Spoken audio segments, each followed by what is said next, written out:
Okay, let's unpack this. We're constantly bombarded with this idea that business success means one thing: growth. Always getting bigger, adding more employees, relentlessly chasing higher revenue numbers faster and faster. Scale, scale, scale. It feels like the only path, the absolute default setting. But what if that relentless pursuit of growth isn't just not the only path, but maybe can actually be detrimental? That's a core idea we're digging into today, drawing heavily from Paul Jarvis's book, Company of One, Why Staying Small is the Next Big Thing for Business. A company of one. Right. When you hear that, you might think of a solo freelancer. Yeah. Yeah. Someone just trading their time for money. But the source material defines it as something much deeper. It's a specific mindset and a business model. Exactly. It's not necessarily about staying literally solo forever, though it certainly can be. It's more about focusing deliberately on, well, resilience, autonomy, speed, and simplicity, rather than blindly pursuing growth for growth's sake. The true aim is to be better, not just bigger.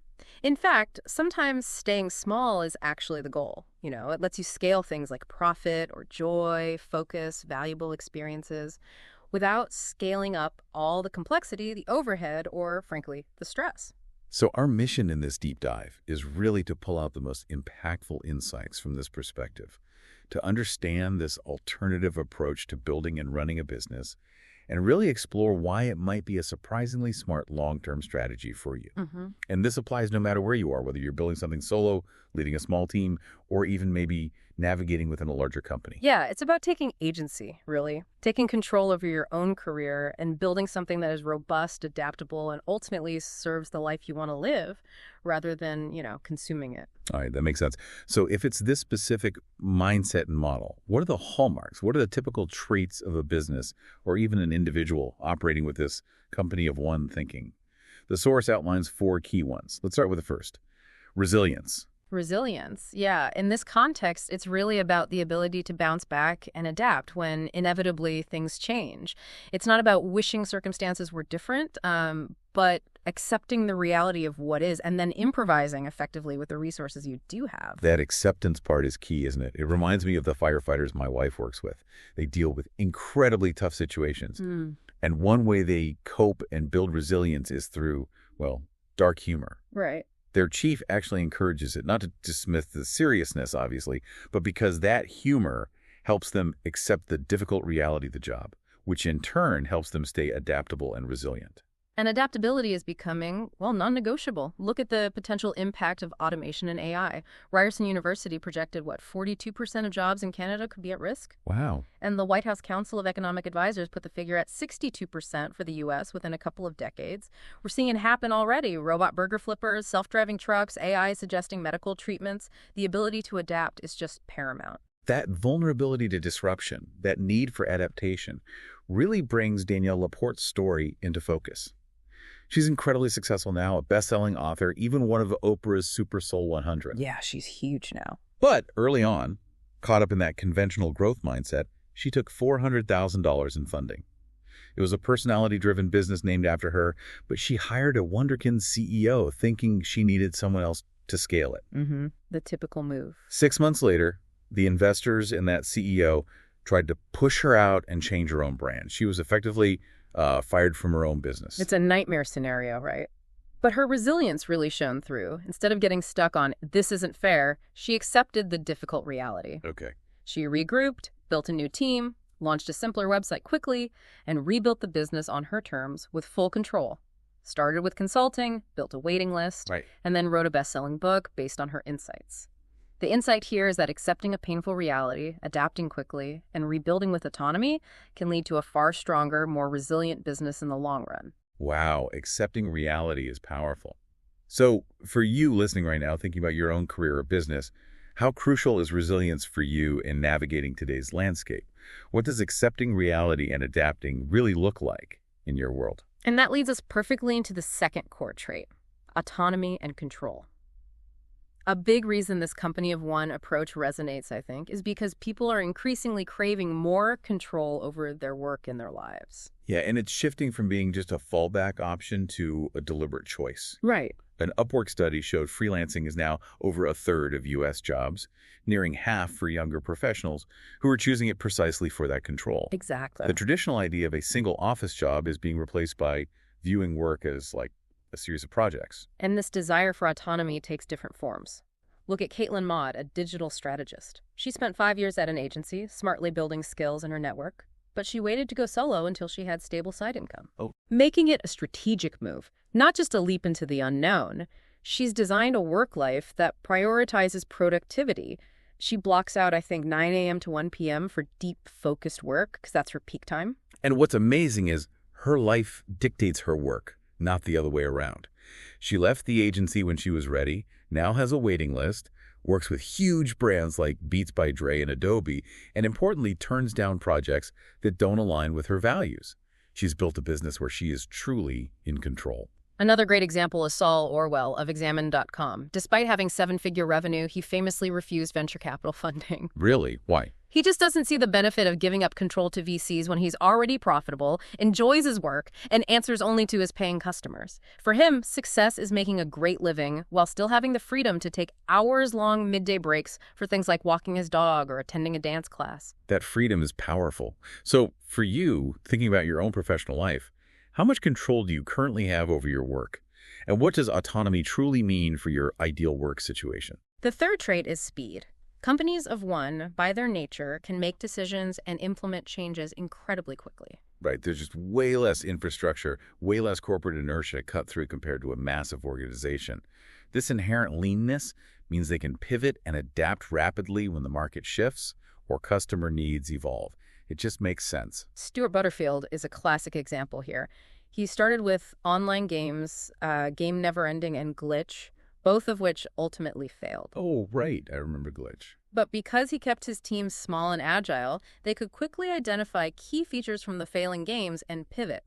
This rapid pivoting ability led to the creation of Flickr, a huge success. Huge. And then Slack, which became a multi-billion-dollar company. Being small and focused, especially when time and money were running out, allowed them to identify and build solutions hyper-fast. It's that focus paired with speed. By staying small and paying close attention, he could spin off winning ideas quickly.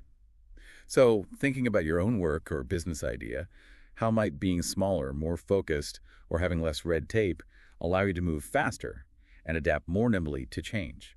The fourth trait, and one often overlooked, I think, is simplicity. Just avoiding unnecessary complexity in rules, processes, and solutions. And complexity, even if it starts with good intentions, is a killer, isn't it? It just adds more work, more time, more money, often without adding real value. It's like accumulating tiny little steps over time until a simple process becomes ridiculously complicated. Oh, totally. The Delicious versus Pinboard story perfectly illustrates this. Delicious was a popular social bookmarking service that got caught up in the growth cycle, took millions in investment, scaled rapidly, became increasingly complex with features people didn't necessarily need. Yeah, I remember using Delicious way back. It got kind of clunky. Exactly. Meanwhile, Pinboard was started by a single developer. He offered the exact same core service for a simple, low annual fee, no investors, focused only on the essential functionality. And the outcome is wild. Pinboard, the simple one-person company, ended up acquiring the sprawling, complex Delicious for just, $35,000? $35,000, yeah, and ultimately shut it down. The core insight here is that simplicity, focused execution, and playing the long game based on a clear, simple value proposition can absolutely triumph over venture-backed complexity chasing growth. That's incredible. This simplicity principle is so vital when starting something new. If your initial idea feels like it needs a massive investment of money, time, or resources, you're probably starting too big. Scale it down to the absolute essentials. Figure out how to do it now, cheaply and quickly. Don't build fancy automation or infrastructure from day one. Right, just focus on helping one customer immediately with what you have, then help another. You can add the complexity and automation later when the demand makes it necessary and clear. For you, where in your current work or a business idea could you actively choose simplicity over complexity? Okay, so we've covered the core traits: resilience, autonomy, speed, and simplicity. Now, let's tackle what the source argues is a real problem: the obsession with blind, excessive growth. Yeah, it's positioned not just as optional, but as potentially actively harmful. Sean D'Souza from the consultancy Psychotactics made a deliberate decision that $500,000 a year in profit was enough. Enough. Wow. His focus isn't on endless growth or crushing competitors. It's on making his existing products and services better for his existing customers. He sees implementation as the key to customer retention. That's a powerful perspective shift. He told the story about a friend who planned to double profits after a good year. Sean asked, "At what cost to your life? To your family?" For Sean, success means staying small, making a great living, and having his work serve his life, not the other way around. He deliberately keeps his business small because it maximizes both profit and lifestyle. And this contrasts so sharply with the traditional startup narrative. The Startup Genome Project found that 74% of high-growth tech startups failed not because of competition or bad plans, but because they scaled too quickly. 74%, that's huge. It is. Prioritizing growth over profitability was their undoing, leading to mass layoffs and failures. That study is striking. It highlights how startups designed for rapid scale can be incredibly fragile, just burning cash and relying on investors to catch up. Companies have won based on the sources, prioritize stability, simplicity, independence, and long-term resilience. They start small, focus on profitability without outside investment, and build based on the here and now. The fundamental question is different then. It's not, what can I do to grow my business larger? But what can I do to make my business better? Exactly. And this relentless push for growth, this scaling, can create what Danielle Laporte calls the beast. Ah, yes, the beast. It's this ever-hungry system of complexity you build to handle exponential volume. More volume requires more resources, which requires more complex systems to manage those resources, and round it goes. Right.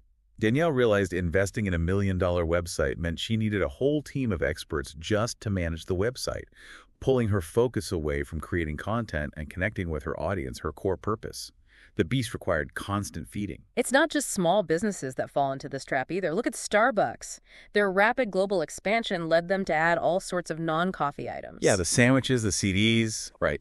It diluted the brand and the customer experience. They eventually had to close 900 stores and returned to focusing on making coffee better, upgrading machines, retraining baristas, removing extraneous products. They learned the hard way that better isn't always bigger. Krispy Kreme did something similar, didn't they? Diluting the product's perceived scarcity by expanding into grocery stores and gas stations. Chasing volume led to diminishing profits, accounting chaos, and eventually regulatory trouble. The alternative, championed by the company of one mindset, is focusing intensely on doing your core business better for your customers. This allows you to increase prices until demand matches your capacity, making more profit from the same or even less work. Paul Jarvis did this with his design business, doubled his rates repeatedly. Yeah. He increased revenue significantly without adding employees, simply by focusing on doing a higher quality, more profitable work for fewer clients. So it's about staying small the actual goal and focusing on betterment rather than just bigness. That can be a far more stable, profitable, and frankly, probably more enjoyable path. Definitely more enjoyable, I'd wager. That shift from bigger to better is profound. So, if endless growth isn't the North Star, what is the driving force for a company one? It involves several key mindset shifts and practices. Let's dive into prioritizing customer success and treating each customer as the one. Yeah, and there's powerful data behind this. Treating customers exceptionally well directly impacts the bottom line. A Harris Interactive survey found 9 out of 10 Americans will spend more with companies offering great service. 9 out of 10. And 79% of people bail on transactions due to poor service. Think about that lost revenue. The White House Office of Consumer Affairs found loyal customers are worth up to 10 times their first purchase. But here's the silent killer. According to researcher Ruby Newell-Legner, 91% of dissatisfied customers don't complain to the business. They just leave. They just quietly leave. You never even know you lost them. Yeah. That's terrifying. It is. The more you truly understand your customers, their needs, hopes, frustrations, the better you can serve them. This isn't just some fluffy concept. It's about taking specific empathetic action. There's this weird misconception that empathy makes a business weak, but it's actually a superpower. Oh, so? Well, understanding your customers allows you to build products they actually want, provide support that solves their real problems, and constantly learn how to be better. It's fundamentally practical. And here's where it gets really interesting. Growth often happens naturally, almost as a byproduct, when you focus intensely on your customer success. When you make them successful, they become your most powerful sales force through genuine word of mouth. Absolutely. Jeff Sheldon of Ugmonk, his design-focused clothing line, lives this. He is obsessively focused on the quality of his products and his customer support. If a shirt doesn't fit just right, he'll immediately ship a replacement without even asking for the old one back. Wow, that's amazing service. Well, it is. That level of care means his customers not only come back, but they constantly post about Ugmonk on social media, providing organic, authentic, free publicity. That human touch creates a built-in virality. That makes so much sense. Focus on making your customer the hero and they'll share your story.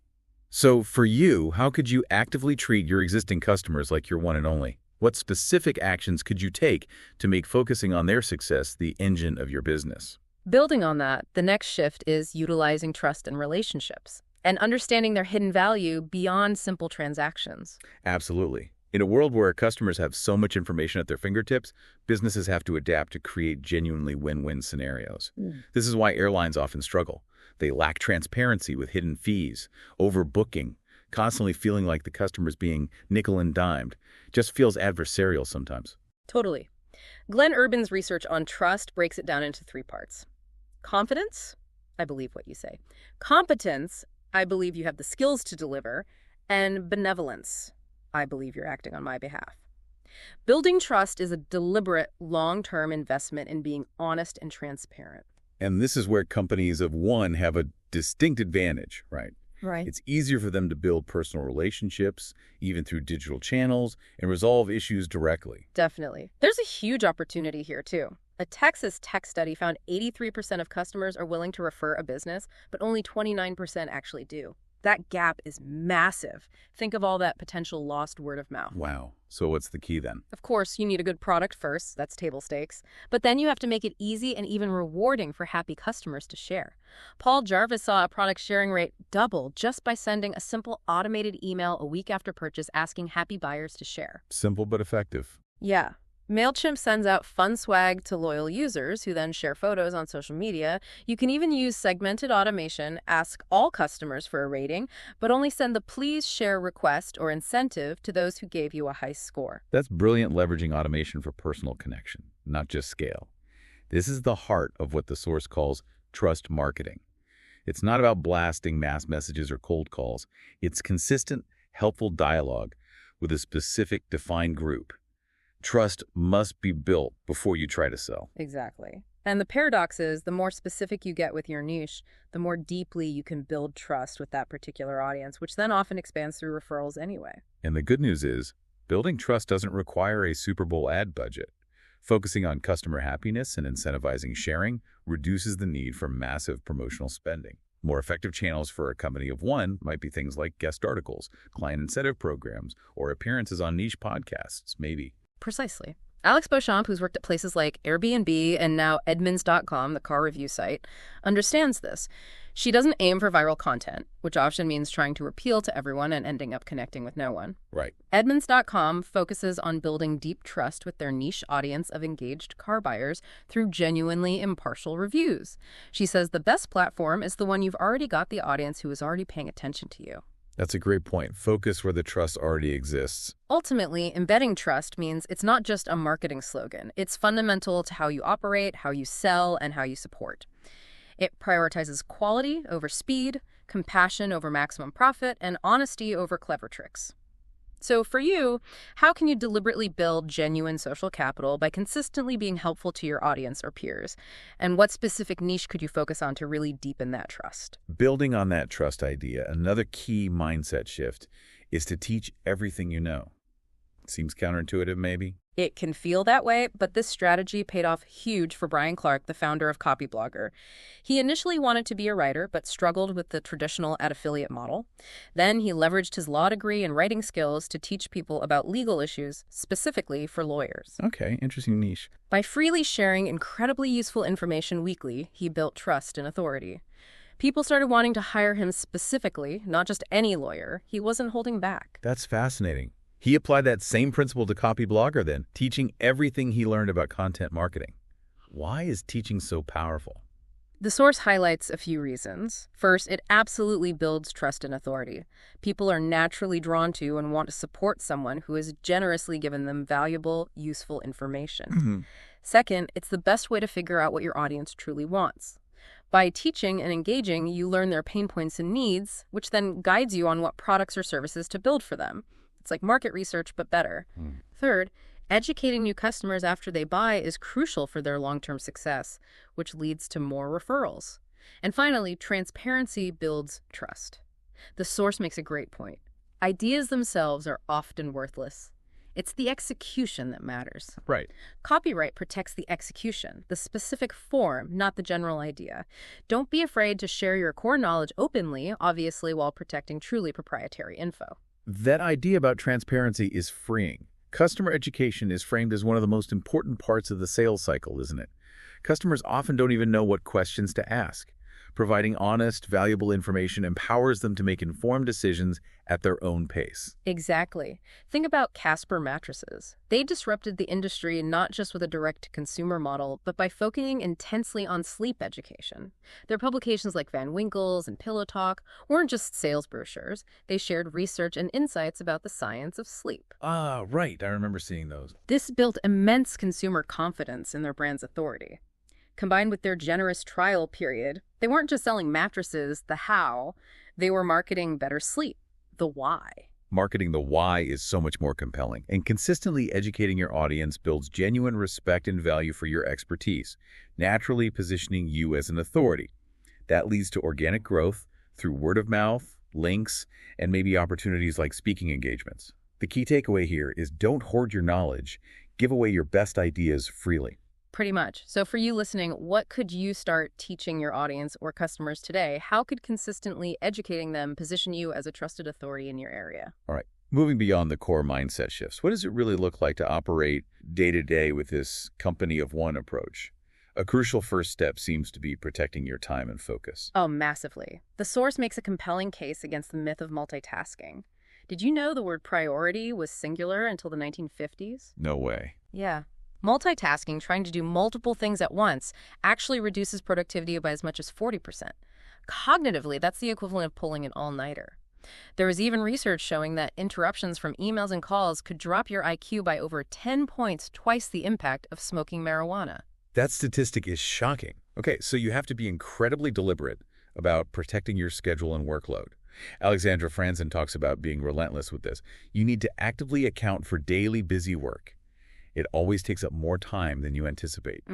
Always. And you need to be clear with others about what's already filling your schedule and what would need to be moved or removed to make space for new requests. Boundaries, basically. Exactly. Jason Fried of Basecamp says a manager's primary job is to protect their team's time and attention, aiming for blocks of uninterrupted work. Requests should require an active ask, not just be dropped into someone's inbox with an expectation of immediate response unless it's a true emergency. As a company of one, though, it's easy to fall into the trap of feeling like you should always be doing more, but underestimating how much time is spent on essential maintenance and communication. The stuff that keeps things running. Absolutely. Strategies like batching similar tasks, like taking all calls on one day, doing all email responses at specific times, or Paul Jarvis's approach of taking months away from communication for deep work can be incredibly effective. He emphasizes the importance of rarely working weekends to truly recharge. Taking months off communication. Wow. Well, for deep work projects. But the point is creating space. Creating space for unplanned time is vital. Constant busyness leaves no room for strategic thinking or creative sparks. Research shows scarcity, whether of money or time, impairs judgment and leads to bad decisions. Even just a few hours of unplanned time each week can give you the breathing room for bigger picture thinking. That's a hard truth about scarcity. So for you, how much of your day is spent reacting to requests or on essential maintenance versus focused core work? Where could you be more deliberate about protecting your most valuable resource, your time and attention? Next, let's talk about leadership in this context. This applies if you have a small team, or even if you're leading projects or influencing others within a larger company using this mindset. It's not just for CEOs. Right. The startup world often idolizes the leader who works 20/47, sacrificing everything. But that image is often toxic and unsustainable. Rand Fishkin, the former CEO of MOZ, grew his company incredibly fast, but ultimately stepped down due to depression. External definitions of success mean nothing if you're burning out. Yeah, his story is powerful. He gained valuable insights into key leadership attributes that matter more than endless hours. He talks about the importance of empathy, which Brené Brown defines not just as feeling for people, but feeling with them. Leaders who lose touch with what motivates, excites, or drains their team lose the ability to lead effectively. That makes sense. Self-awareness is crucial, too. Being open about your own successes and failures builds trust. Transparency is key. And Gratitude Adam Grant's research shows genuinely thanking people significantly increases their engagement and productivity. Companies like Huddle give awards to designers for their impact, recognizing their contribution publicly. Simple recognition goes a long way. That links directly to the ancient concept of servant leadership, doesn't it? Yeah. It's the belief that the company's goals are best achieved by helping your workers and customers achieve theirs. A servant leader shines a light on others' wins. Humility pays off. Elevating the people around you elevates the entire team or business. Exactly. And critically, even a company of one doesn't have to do everything alone. Rand Fishkin had a great line. If therapy is good enough for Tony Soprano, it's good enough for you. Seeking help, whether it's therapy, mentorship, or collaboration, is a strength, not a weakness. Good line. It's encouraging to see attributes like empathy starting to appear in corporate training at places like Google and Goldman Sachs. It acknowledges that leaders are fundamentally fallible humans. So for you, what kind of leader are you aspiring to be? How could adopting attributes like empathy, self-awareness, transparency, and gratitude improve your interactions, whether you're leading a team or just influencing others? Another vital operating principle is launching and iterating in tiny steps. This feels very practical. Yeah, this means actively avoiding starting with an idea that requires massive upfront investment in money, time, or resources. The source advocates scaling down to the absolute basics, launching that minimum version quickly, and then iterating based on real-world feedback. Right. This forces you to focus on helping actual people immediately with what you have now. Delay building complex automation or infrastructure until the demand proves it's necessary. Jeff Sheldon of UgMonk started exactly this way. Fresh out of college, he had one design idea and launched with just 4 t-shirt designs. He built his business slowly, continuously iterating and adding products based on what his early customers were asking for and how they responded. Didn't try to boil the ocean on day one. Your first launch is always just an educated guess, right? About your audience, positioning, pricing. The real data, the real learning, only happens after you put something out there. The source talks about hitting your MVPR, minimum viable personality, product, or relationship. MVPR, I like that. Simplicity helps you reach that MVPR faster so you can start learning and getting feedback. And you don't have to invent something entirely new either. Build on existing concepts. Casper Mattresses didn't invent the mattress. They just made the experience of buying one better and marketed sleep itself. Everyone knows what a mattress is, so they can focus on differentiation rather than educating the market on basic concept. Good point. And you absolutely do not need venture capital funding to start. If an idea feels like it requires substantial upfront capital, it might be too large or complex to begin with this mindset. Often, the best time to start is when people are already asking for something and showing they're willing to pay. Like Derek Sivers starting CD Baby almost by accident. Selling his own band's CDs online, friends asked him to sell theirs too, and it grew organically from that demand. No capital needed to get it off the ground. Exactly. Similarly, Crew, the design hiring marketplace, started with a simple one-page website and manual matching before investing in custom software as demand grew. Unsplash, their stock photo site, started with a $19 Tumblr theme and 10 photos, launched in 3 hours. Did the manual work until a scalable system was truly required. Launching in 3 hours. Yeah. That sets a standard. Don't put pressure on yourself for one big launch. Most successful products weren't massive hits on day one. Launch often. Learn from each one. WD-40, the ubiquitous lubricant, got its name because it was their 40th attempt after 39 failures. 40th. Wow. GM's EV1 electric car was a failure, but decades later they launched the Chevrolet Bolt, which found success, persistence, but also iteration. And while every company is a tech company today, the crucial point is that technology, whether it's Stripe for payments, WordPress for websites, YouTube for video, or other SaaS tools, should enable you to focus on your core idea and audience, not force you to build complex infrastructure from scratch. Use the tools. Don't get bogged down by them. Finally, the source touches on the difficult question of knowing when to persevere versus when to quit. Scott Belsky, co-founder of Behance, suggests it hinges on the objective truth of your initial core assumption. If your core vision still seems valid and you're making slow but steady progress, keep going. Right. Behance faced months where they were close to running out of money, but their core vision held, and they found resilience by cutting costs and repurposing work. However, if you're only continuing because you feel obligated due to misaligned ownership or the sunk cost fallacy, you've invested so much you feel you can't stop, that's the time to seriously reconsider. Quitting isn't always failure. Sometimes it's smart adaptation. That perspective shift on quitting is important. So for you, what's the absolute smallest, simplest version of your idea that you could launch right now, and how could you commit to getting it out there quickly and iterating immediately based on what you learned from real people? All right, we've covered the mindset and operating principles. Let's touch on 2 practical necessities, even for a company of 1: building relationships and managing money. First, the hidden value of relationships, going beyond just transactions. Yeah, the focus here is squarely on customer happiness over aggressive new customer acquisition. Building a genuine audience is fundamentally different from growth hacking.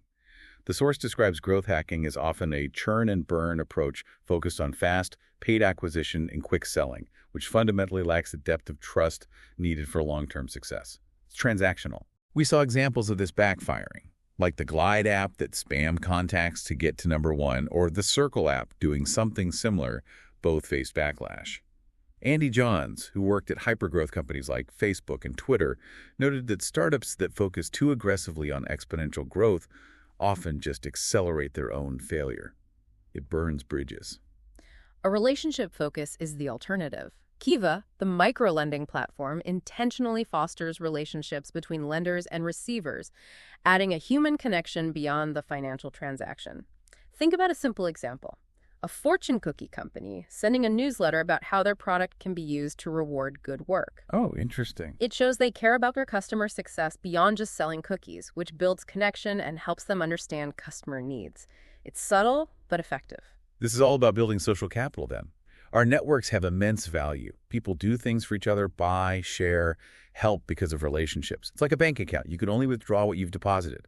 You can't just constantly promote and sell. Exactly. You have to be genuinely helpful first. Reciprocity is a powerful force. Paul Jarvis found that offering free consulting help often led clients to hire him later. Give first. And just because you work for yourself doesn't mean you're a lone wolf. Relationships with peers and collaborators are essential. Angela Devlin, who consults for large hospitals, doesn't hire a huge team. Instead, she partners with a trusted network of top independent experts. Ah, the networked model. They come together under her brand for specific projects, then disband. It allows them to tackle large projects without traditional corporate overhead or micromanaging, leveraging the autonomy and expertise of the individuals. That's a really smart, flexible model. It also reinforces the idea of not owning your audience. No company truly owns an audience. People support many different businesses and individuals. Assuming you own them can lead to taking that relationship for granted and using it only to sell, which, as Chris Brogan points out, completely backfires. Yeah, don't treat your audience like an ATM. Yeah. Build relationships by being helpful first. So for you, how can you deliberately build genuine social capital by being consistently helpful to your audience, your peers, or potential collaborators?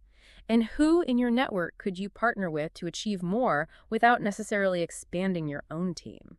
Finally, let's get practical about starting and maintaining finances. The nuts and bolts. Yeah, money is often the primary reason companies of one begin as side projects.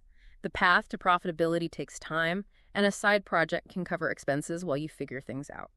Paul Jarvis initially offset expenses by living at home, while he slowly transitioned from service-based work to product-based work as his product revenue grew. Slow and steady. It's absolutely crucial to protect yourself legally from the start, though.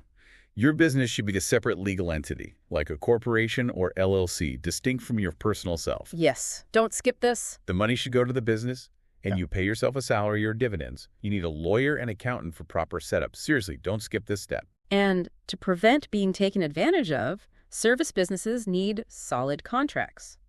You can start with affordable online templates maybe, but get a lawyer to review them later. Product businesses need clear terms of service. And beyond legal documents, your word is a contract.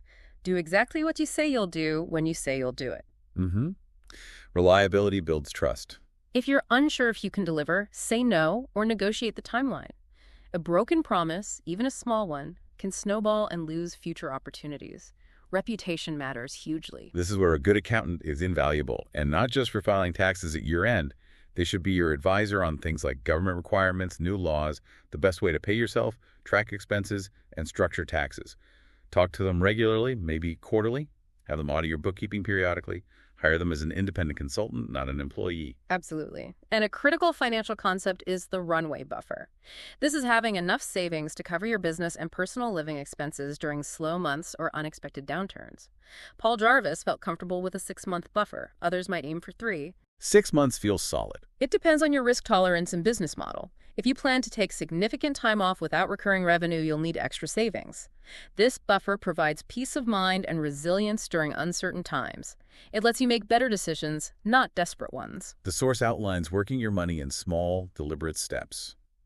First, ensure your business profits cover your personal living expenses. That's step 1. Get baseline covered. Yeah. Second, build enough runway buffer to confidently work on your business full-time if that's your goal. Create that safety net. Third, reinvest profit back into the business, only if there's a clear, high return on investment, or invest it externally in stable options like index funds. Don't just reinvest because you feel you should. Be smart about where the profit goes. And the story of Kanugumi is a powerful final reminder of the cost of prioritizing growth above all else, even financially. This Japanese temple building company operated for over 1,400 years. 1,400 years. Incredible. Survived countless wars and disasters, but they failed in 2006 because they put growth above stability and profit, taking on $343 million in debt during a construction boom that ultimately crushed them. The cost of rapid growth, not a lack of business, was their undoing. That history lesson is sobering. Wow. So for you listening, are your personal and business finances structured for resilience? What's your runway buffer like? And are you actively prioritizing stability, profitability, and betterment over blindly chasing larger numbers? We've really taken a deep dive into the sources around the company of one concept today. It's clear it's far more than just working solo. It's a powerful alternative model that really questions conventional business thinking. It is. It's rooted in those core traits like resilience, autonomy, speed, and simplicity, and fundamentally shifts the focus from the relentless pursuit of being bigger to the deliberate goal of being better. We explored how this mindset impacts your approach to customers, relationships, and sharing knowledge, emphasizing treating customers like the one, building trust over chasing volume, and teaching everything you know to build authority. And we looked at the practicalities of operating this way, fiercely protecting your time and focus, practicing a humble servant style of leadership, launching and iterating in tiny, manageable steps, and building relationships and finances for true resilience. This deep dive shows that success doesn't have to mean climbing the traditional, often unstable corporate growth ladder. There is absolutely another path available, one that prioritizes autonomy, sustainable profit, meaningful work, and building something resilient regardless of scale.